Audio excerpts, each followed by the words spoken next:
que creo que también es interesante hacer a partir de los comentarios de Marco y el de César, tiene que ver con el tema de la conflictividad social y cómo la conflictividad social ha cambiado, ¿no? Y sigue cambiando, ¿no? En los años 80, hasta comienzos de la década de los 90, diría yo, en los países con una mayor tradición de presencia minera, cuando uno hablaba de conflictos sociales, el conflicto por excelencia era el conflicto laboral, ¿no? Y los actores centrales eran los trabajadores y sus organizaciones, los sindicatos. Ese era el conflicto central en Bolivia, ese era el conflicto central en Chile, ese era el conflicto central sin duda en el Perú, me imagino que también en México, en Brasil. Ese era el conflicto fundamental, ¿no? Las grandes huelgas mineras que paralizaban a países como el Perú en la década de los 80 y comienzos de los 90. Entonces, lo que es evidente es que en estos últimos 15 años el conflicto ha cambiado. El conflicto laboral sindical ha pasado a un segundo, hasta un tercer plano, me disculpan los sindicatos, y el conflicto por excelencia hoy en día es el conflicto de la actividad minera con sus entornos poblacionales. Pero la impresión que uno tiene con lo que está pasando en América Latina en los últimos años es que el conflicto sigue evolucionando, ¿no? El conflicto sigue cambiando, ¿no? Los conflictos presentan distintas variables, las estrategias también son distintas, en algunos casos se van enriqueciendo, los conflictos se diferencian, no son conflictos homogéneos, hay una clara evolución de los conflictos no solamente son conflictos de resistencia, los conflictos también comienzan a cuestionar las políticas públicas que están detrás de la expansión de la minería, es decir, hay evidentemente una evolución clara en los conflictos en los últimos años. No es lo mismo Tambo Grande, que tuvo como periodo de intensidad más fuerte en 1999-2002, que el conflicto de Conga o el conflicto de Quellaveco, el conflicto de Espinar. Pero además también hay una larga variedad de matices en los conflictos. Hay conflictos de rechazo, hay conflictos de decir no a la minería. Creo yo que también en varias zonas, por ejemplo, del país hay conflictos de convivencia con la actividad minera, es decir, hay una enorme variedad de conflictos, hay una clara evolución de los conflictos. Y la impresión que también tengo, y sobre todo a partir de las reflexiones que hace Eduardo, es que se está colocando cada vez más con limitaciones, con intermitencias, esta suerte de componente programático alrededor de los conflictos, ¿no? Y ahora empezamos a hablar, no sé si de posextractivismo, pero sin duda empezamos a hablar de la necesidad de construir escenarios de transición, ¿no?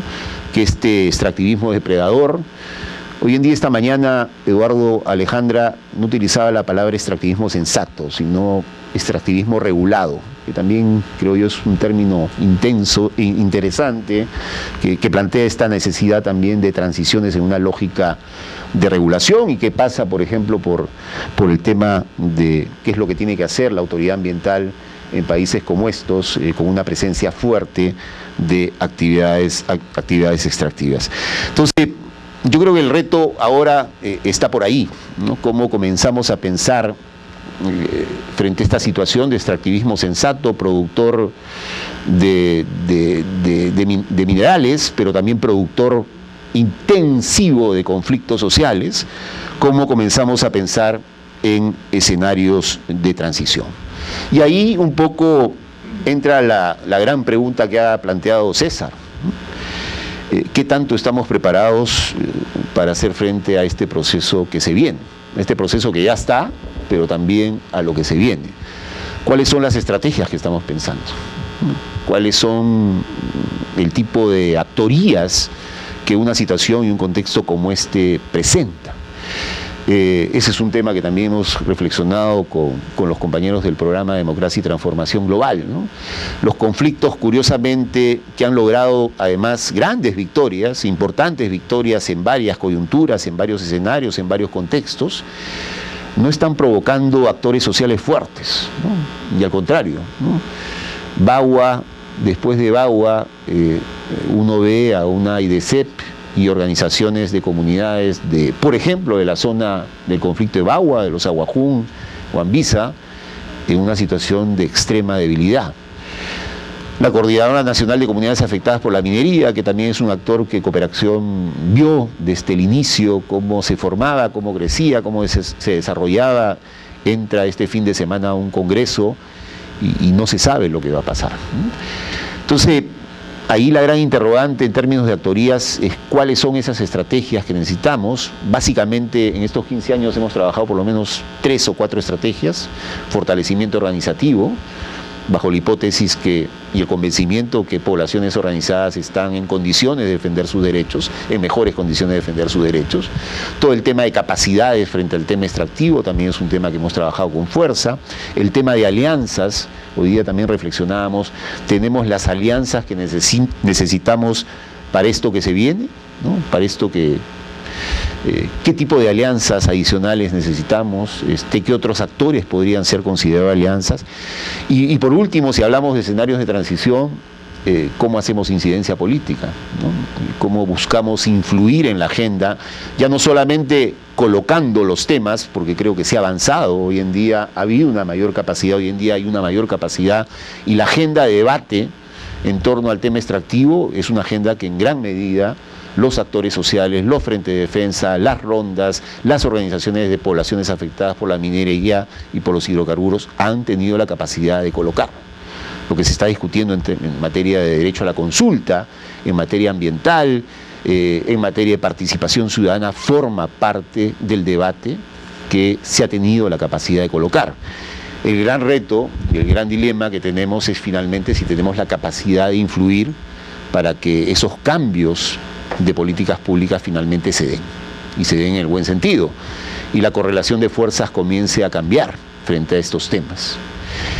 Yo creo que ese es el reto que tenemos por delante, y sin duda creo que es un reto que hay que asumirlo plenamente.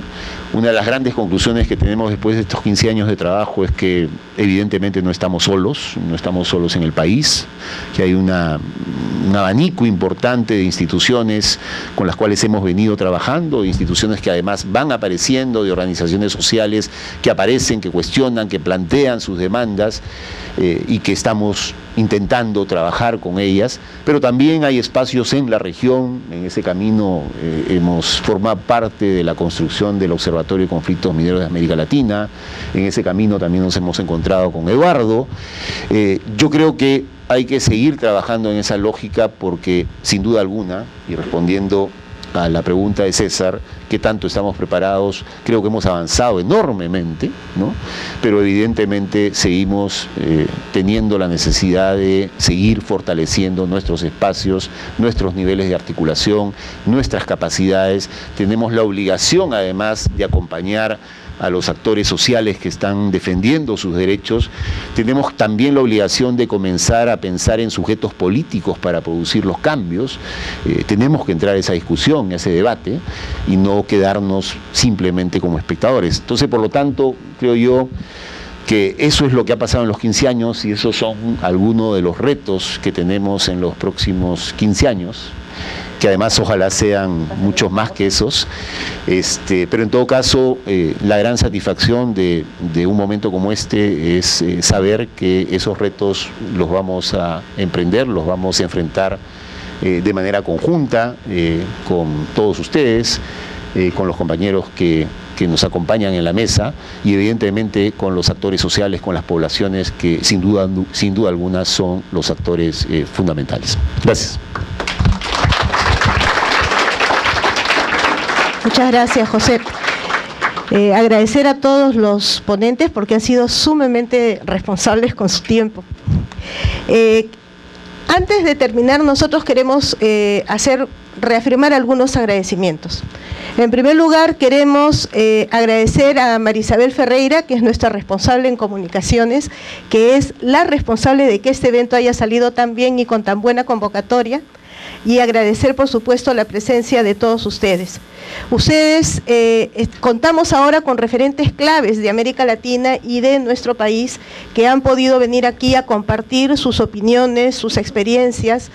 Agradecemos la presencia de los líderes, las lideresas, de nuestros compañeros de trabajo que fueron compañeros durante un tiempo, de los que están desde el principio, de los que fueron compañeros en el camino y que están ahora también acompañándonos.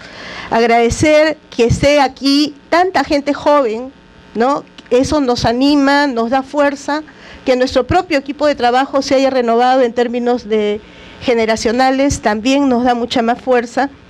Y finalmente agradecer también, agradecer también la presencia de la cooperación internacional que nos acompaña durante todo este tiempo, que han confiado en nosotros, que esperamos no haberlos defraudado, que nos siguen acompañando a pesar de las dificultades que existen, y agradecer la presencia de cada una y cada uno de ustedes, porque creemos que se requiere más fuerza, más unidad, más debatir estos temas, más cabezas pensando en qué hacer, cómo salir, qué alternativas dar. Mil gracias, y ahora los invitamos con mucho cariño a pasar a servirnos un coctelito.